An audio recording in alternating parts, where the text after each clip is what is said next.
Jagat raya atau alam semesta, the universe, merupakan ruang tidak terbatas yang di dalamnya terdiri dari semua materi seperti tenaga dan radiasi. Jagat raya tidak bisa diukur. Dengan kata lain, batas-batas jagat raya tidak diketahui dengan jelas.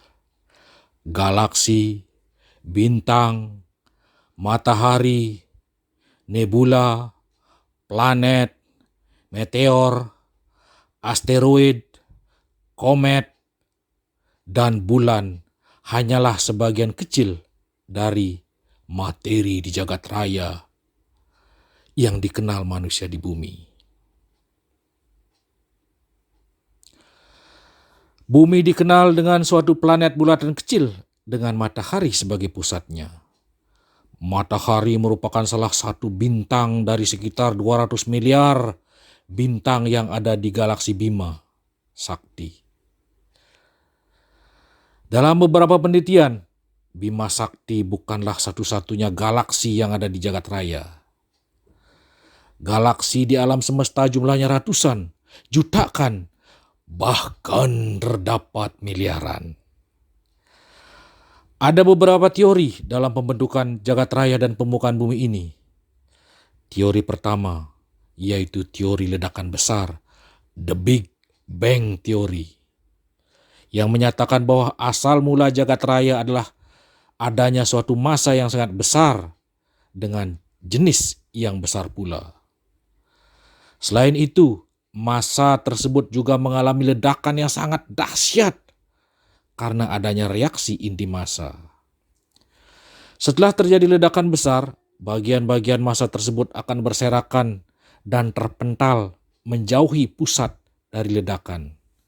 Miliaran tahun kemudian, bagian-bagian yang terpental tersebut membentuk kelompok-kelompok yang dikenal dengan galaksi-galaksi dalam sistem tata surya.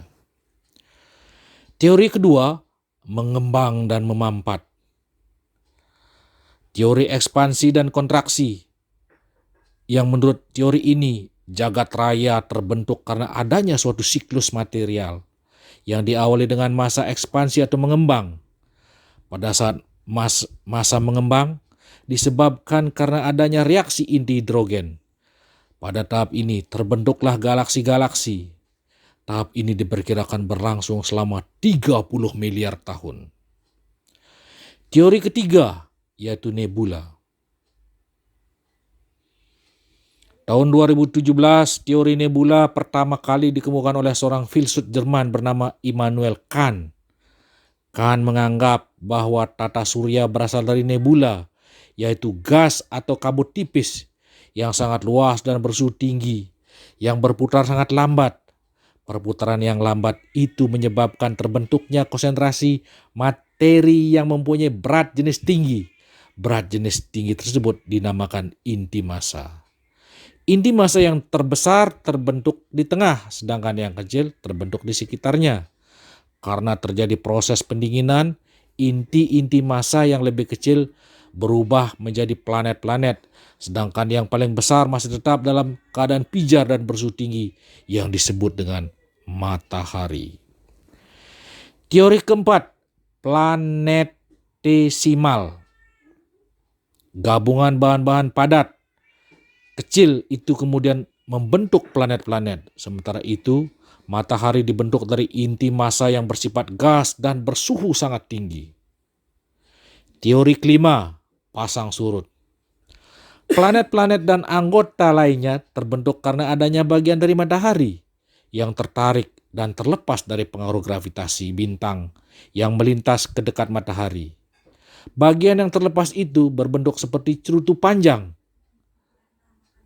sehingga lama-kelamaan mendingin dan membentuk bulatan-bulatan yang disebut dengan planet. Teori keenam, awan debu. Ketidakteraturan dalam awan tersebut menyebabkan terjadinya penyusutan karena gaya tarik-menarik dan gerakan berputar yang sangat cepat dan teratur, sehingga terbentuklah piringan seperti cakram. Inti cakram menggelembung dan membuat matahari, sedangkan bagian pinggirnya berubah menjadi planet-planet. Rahasia alam yang kita ketahui bersama-sama merupakan rahasia yang tidak pernah terpecahkan, dan semua akan kita terus menyaksikan sepanjang hidup kita. Jangan lupa like, komen, share, dan subscribe agar mendapatkan video-video terbaru untuk meningkatkan imun di masa pandemi ini. Terima kasih.